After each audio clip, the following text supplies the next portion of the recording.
ఏండి అందరికీ నమస్కారం. వెల్కమ్ బ్యాక్ టు గుడివాడ వంటలు. ఈరోజు మన కిచెన్లో రెసిపీ వచ్చేసి అసలు చేదు లేకుండా ఎంతో రుచికరంగా ఉండే కాకరకాయ కారప్పొడి. ఇడ్లీ, దోశ, వేడి వేడి అన్నంలో నెయ్యి వేసుకొని తింటే దాని రుచే వేరు. ఇంకా ఆలస్యం ఎందుకు, పదండి మనం కిచెన్లోకి వెళ్ళిపోయి స్టార్ట్ చేసేద్దాం. నా వీడియో నచ్చినట్లు లైక్ చేయండి. కాకరకాయ కారం చేయడం కోసం ఇక్కడ నేను ఒక పావు కిలో కాకరకాయలను తీసుకుని శుభ్రంగా కడగండి. చెక్కు తీయకుండా ఇలా సన్నగా చక్రాల్లాగా కట్ చేసుకోండి. గింజలు ఏమీ తీయాల్సిన అవసరం ఉండదండి. అర స్పూన్ దాకా ఉప్పు, కొద్దిగా పసుపు ఉప్పు వేసి ఈ మొక్కల్ని ఇలా బాగా కలుపుకోవాలి.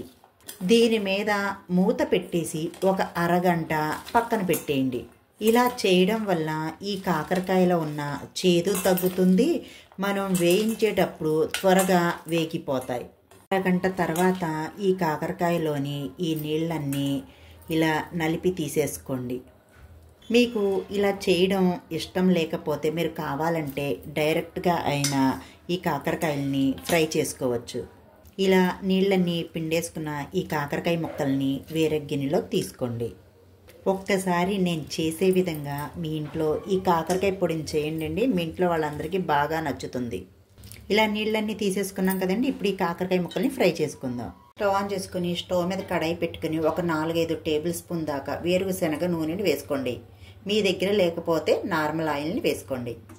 ఆయిల్ హీట్ అయ్యాక ఈ కాకరకాయ ముక్కల్ని వేసి, మీరు ఎక్కువ క్వాంటిటీలో చేసుకుంటే మొత్తం కాకరకాయ ముక్కల్ని ఒకేసారి వేయకుండా సగం సగంగా వేసి వేయించుకోండి. ఈ కాకరకాయ ముక్కల్ని మీడియం మంట మీద పెట్టుకొని బాగా వేయించుకోవాలి. క్రిస్పీగా వేగేంత వరకు వేయించుకోవాలి. ఈ కాకరకాయ ముక్కలు ఎంత బాగా వేగితే మన ఈ కాకరకాయ పొడి అనేది అన్ని రోజులు నిల్వ ఉంటుంది. నా వీడియోకి ఒక్క లైక్ ఇవ్వండి ఫ్రెండ్స్. మీరు ఇచ్చే ఒక లైక్ ద్వారా నా వీడియో అనేది చాలామందికి రీచ్ అవుతుంది. కాస్త కొత్తగా చూసేవారైతే మా ఛానల్ని సబ్స్క్రైబ్ చేసుకోండి ఫ్రెండ్స్. మనం ఈ కాకరకాయ పొడిని 2-3 నెలలు నిల్వ ఉంచుకోవచ్చు. ఒక్కసారి చూడండి ఫ్రెండ్స్, ఈ కాకరకాయ ముక్కలు అనేవి ఇలా మంచిగా క్రిస్పీగా వేయించుకోవాలి. ఇలా వేగిన ఈ కాకరకాయ ముక్కల్ని వేరే గిన్నెలోకి తీసేసుకుందాం. ఇలా గిన్నెలోకి తీసుకొని పక్కన పెట్టుకోండి. మనం ఈ ఆయిల్లో నుంచి కొద్దిగా ఆయిల్ని వేరే గిన్నెలోకి తీసేసుకుందాం. ఈ ఆయిల్ని ఏ కూరల్లో అయినా వాడుకోవచ్చు. కొద్దిగా ఆయిల్ని తీసేసుకున్నాం కదండి. ఇప్పుడు ఈ ఆయిల్లో పావు కప్పు దాకా కరివేపాకును వేసుకోండి. తీసుకొని ఫ్రై చేసుకోండి. ఈ కరివేపాకును కూడా క్రిస్పీగా వేయించుకోవాలి. మనకు కరివేపాకు క్రిస్పీగా వేగిందో లేదో తెలియాలంటే ఒక కరివేపాకుని తీసుకొని ఈ విధంగా తుంచి చూసుకోండి. ఈ కరివేపాకు కూడా క్రిస్పీగా వేగిపోయింది కదండి. ఇప్పుడు మనం ఆయిల్లో నుంచి తీసేసుకుందాం. ఈ కరివేపాకును కూడా వేరే గిన్నెలో తీసుకుందాం. ఇప్పుడు ఇందులోకి 1 టేబుల్ స్పూన్ దాకా పచ్చిశనగపప్పు, అలాగే మరో టేబుల్ స్పూన్ సాయిమినపప్పు, మరో టేబుల్ స్పూన్ ధనియాలను తీసుకొని దోరగా వేయించుకోండి. ఇవి కాస్త ఇలా దోరగా వేగిన తర్వాత 1 టీ స్పూన్ జీలకర్రని, పావు టీ స్పూన్ ఆవాలను తీసుకో. మరీ ఎక్కువగా ఫ్రై చేయాల్సిన అవసరం లేదు. ఇప్పుడు మనం దీన్ని ఆయిల్లో నుంచి తీసేసుకుందాం. దీన్ని ఒక గిన్నెలోకి తీసి పక్కన పెట్టండి. ఇప్పుడు ఇదే ప్యాన్లోకి పావు కప్పు దాకా పల్లీలు, మంటను మీడియం ఫ్లేమ్లో పెట్టి వేయించుకోండి. ఇవి కాస్త దోరగా వేగిన తర్వాత మరో పావు కప్పు నువ్వులను వేసుకోండి.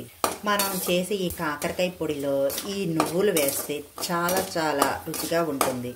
నువ్వులు చిటపట అయ్యేంత వరకు వేయించుకోవాలి. బాగా వేయించుకోవాలి. నువ్వులు, పల్లీలు చక్కగా వేగిపోయాయి. ఇప్పుడు మనం ఆయిల్లో నుంచి తీసేసుకుందాం. ఇప్పుడు ఇందులోకి చిన్న నిమ్మకాయ సైజ్ అంతా చింతపండుని వేసుకోండి.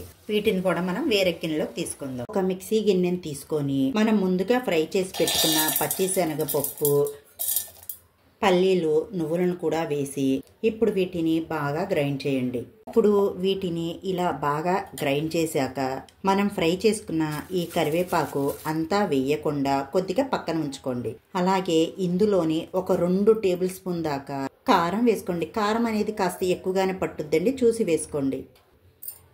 రుచికి సరిపడా ఉప్పు 1 టేబుల్ స్పూన్ దాకా, చిటికెడు పసుపు. ఇప్పుడు ఇవి అన్నీ వేశాక ఒక్కసారి కలపండి ఈ మిక్సీ జార్లోని. ఇప్పుడు ఇందులోకి మనం ఫ్రై చేసి పెట్టుకున్న ఈ కాకరకాయ ముక్కల్ని వేసేసుకోండి. చూడండి మన కాకరకాయ ముక్కలు అనేవి ఎంత క్రిస్పీగా వేగాయో. ఎంత క్రిస్పీగా వేగితే మన కారప్పొడి అనేది అన్ని రోజులు నిల్వ ఉంటుంది. అలాగే ఇందులోనే ఒక పెద్ద వెల్లుల్లిపాయని ఒలిచి వేసుకోండి. పొట్టు వలవకుండా వేసుకోండి. ఇప్పుడు వీటిని మరి మెత్తగా కాకుండా మధ్య మధ్యలో ఆగుతా గ్రైండ్ చేసుకోండి. మధ్య మధ్యలో ఆగుతా ఇలా బరకగా గ్రైండ్ చేసుకోవాలి. మరీ మెత్తగా గ్రైండ్ చేస్తే ముద్దగా తయారవుతుంది. ఇప్పుడు మనం పెట్టుకున్న ఈ కరివేపాకును కూడా వేసేసి దీంట్లో కలిపేయండి. మనం ఈ కరివేపాకును కలిపామంటే మన కాకరకాయ కారం రెడీ అయిపోయినట్టే. ఈ కాకరకాయ కారం రెసిపీ వీడియో కనుక మీకు నచ్చినట్టయితే మా వీడియోకి ఒక మంచి లైక్ ఇచ్చి మీ ఇంట్లో ట్రై చేసి ఎలా కుదిరిందో కామెంట్ సెక్షన్లో తెలియచేయండి. ఇలాంటి మంచి రెసిపీ వీడియోస్ కోసం గుడివాడ వంటల SGV వ్లాగ్స్ ఛానల్కి సబ్స్క్రైబ్ చేసుకోండి. పక్కనున్న గంట సింబల్ని యాక్టివేట్ చేసుకోండి. Bye friends, thank you for watching.